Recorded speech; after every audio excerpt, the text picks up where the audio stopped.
नमस्ते दोस्तों, स्वागत है आपका हमारे चैनल लर्न विद स्टोरीज में। पिछली कहानी में हमने केंद्रीय मंत्रिपरिषद के बारे में कहानी के जरिए आसान तरीके से जाना।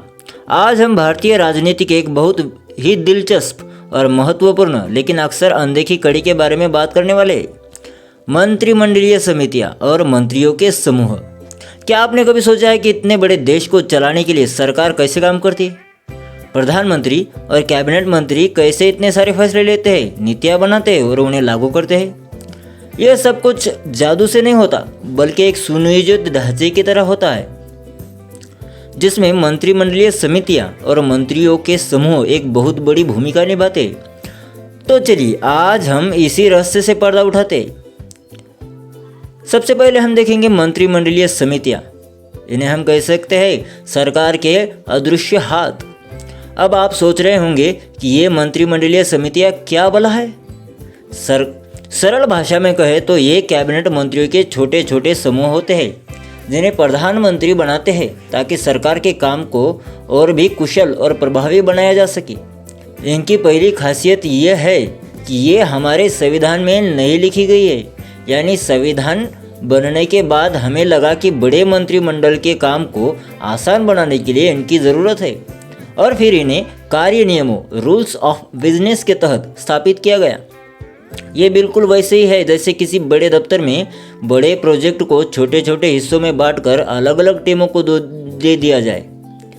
ये समितियां दो तरह की होती है, स्थायी समितियां और तदर्थ समितियां। स्थायी समितियां ये परमानेंट होती है। स्थायी समितियों से हमें समझ में आता है कि ये परमानेंट है, जैसे आपके दफ्तर में एचआर या फाइनेंस की टीम हमेशा रहती है।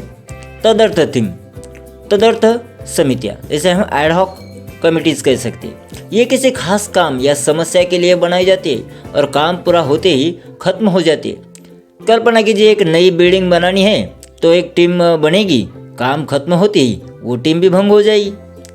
इनकी संख्या, नाम और काम सब प्रधानमंत्री की ज़रूरत के हिसाब से बदलते रहते हैं। जैसे आज हमारे सामने महामारी की चुनौती है तो उसके लिए अलग समिति बनेगी, कल आर्थिक मंदी आएगी तो उसके लिए अलग। इनकी सदस्य संख्या 3 से 8 तक हो सकती है और अक्सर इसमें कैबिनेट मंत्री ही होते हैं, लेकिन गैर कैबिनेट मंत्री भी हिस्सा ले सकते हैं। इनमें केवल वही मंत्री नहीं होते जो उस विषय से जुड़े हो, बल्कि वरिष्ठ और अनुभवी मंत्री भी शामिल होते हैं। आमतौर पर इन समितियों की अध्यक्षता प्रधानमंत्री ही करते हैं, लेकिन कभी कभी गृह मंत्री या वित्त मंत्री भी कर सकते हैं। पर अगर प्रधानमंत्री किसी समिति के सदस्य है तो फिर अध्यक्षा वही करेंगे। सबसे महत्वपूर्ण बात है कि ये समितियां सिर्फ सलाह नहीं देती बल्कि निर्णय भी लेती है।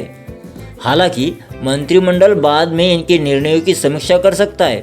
ये सरकार के काम को बांटने और हर नीतिगत मुद्दे पर गहराई से अध्ययन करने के लिए एक शानदार तरीका है। इससे काम में देरी नहीं होती और बेहतर समन्वय होता है। वर्तमान में 2019 के अनुसार हमारे पास 8 मुख्य मंत्रिमंडलीय समितियां हैं। सबसे पहली राजनीतिक मामलों की मंत्रिमंडलीय समिति। यह सबसे पावरफुल कमेटी है, जिसे सुपर कैबिनेट भी कहा जाता है। देश की सभी बड़ी राजनीतिक चालें और नीतियाँ यही से तय होती है। दूसरी है आर्थिक मामलों की मंत्रिमंडलीय समिति। यह देश की अर्थव्यवस्था, बजट, रोजगार, विकास के सभी फैसले यही से निकलते हैं। तीसरी है मंत्रिमंडल की नियुक्ति समिति। केंद्रीय सचिवालय, बैंकों और सरकारी कंपनियों में बड़े अधिकारियों की नियुक्तियां यही समिति तय करती है। चौथी है सुरक्षा संबंधी मंत्रिमंडलीय समिति। देश की सुरक्षा, रक्षा और आंतरिक सुरक्षा से जुड़े सभी गंभीर फैसले यहाँ लिए जाते हैं। पांचवे है संसदीय मामलों की मंत्रिमंडलीय समिति। संसद में सरकार की रणनीति, बिल पास करना, बहस चलाना, ये सब यही समिति देखती है। छठी है आवास के लिए मंत्रिमंडलीय समिति। सरकारी आवासों और इनसे जुड़े मामलों पर फैसले लेती है ये। सातवीं है निवेश एवं वृद्धि पर मंत्रिमंडलीय समिति। देश में निवेश को बढ़ावा देने और आर्थिक विकास को गति देने की नीतियाँ यह समिति बनाती है। और आठवीं है रोजगार एवं कौशल विकास पर मंत्रिमंडलीय समिति। देश में रोजगार के अवसर पैदा करने, और युवाओं को कौशल प्रशिक्षण देने पर ध्यान केंद्रित करती है।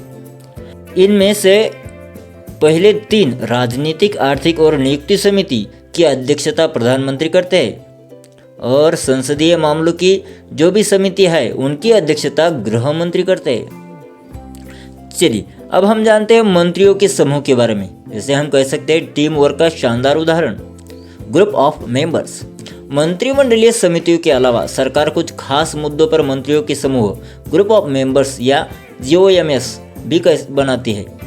ये भी छोटे छोटे तदर्थ यानी कि एडहॉक निकाय होते हैं। इनका मुख्य काम होता है अलग अलग मंत्रालयों के बीच तालमेल बैठाना और किसी खास विषय पर गहन अध्ययन करके मंत्रिमंडल को अपनी सलाह देना। कुछ ग्रुप ऑफ मेंबर्स को तो मंत्रिमंडल की तरफ से सीधे निर्णय लेने का अधिकार भी मिल जाता है, जबकि बाकी अपनी सिफारिशें मंत्रिमंडल को भेजते हैं। जिस मंत्रालय से जुड़ा मुद्दा होता है उस मंत्रालय का मंत्री इस समूह में जरूर शामिल होता है और जैसे ही मुद्दा सुलझ जाता है या सलाह देने का काम पूरा हो जाता है, ये समूह भी भंग हो जाता है।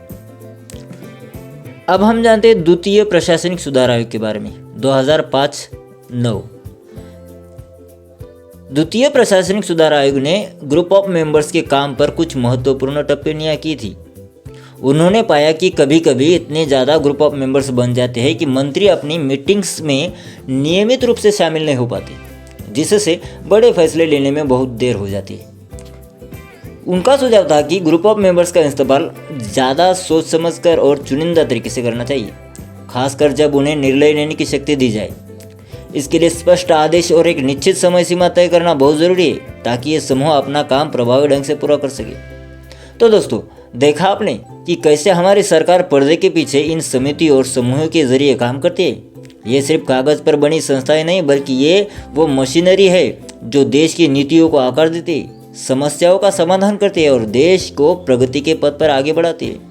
ये हमें दिखाती है कि कैसे बड़े और जटिल कामों को छोटे छोटे हिस्सों में बांटकर विशेषज्ञता और समन्वय के साथ बेहतर परिणाम हासिल किए जा सकते हैं। अगली बार जब आप कोई सरकारी नीति या फैसला सुने तो याद रखिएगा कि इसके पीछे इन मंत्रिमंडल समितियों और मंत्रियों के समूहों की बड़ी कड़ी मेहनत और विचार विमर्श रहा होगा। तो चलिए, अगर आपको यह जानकारी अच्छी लगी तो वीडियो को लाइक करें, शेयर करें और हमारे चैनल को सब्सक्राइब करना न भूलें। मिलते हैं अगले वीडियो में। धन्यवाद। जय हिंद।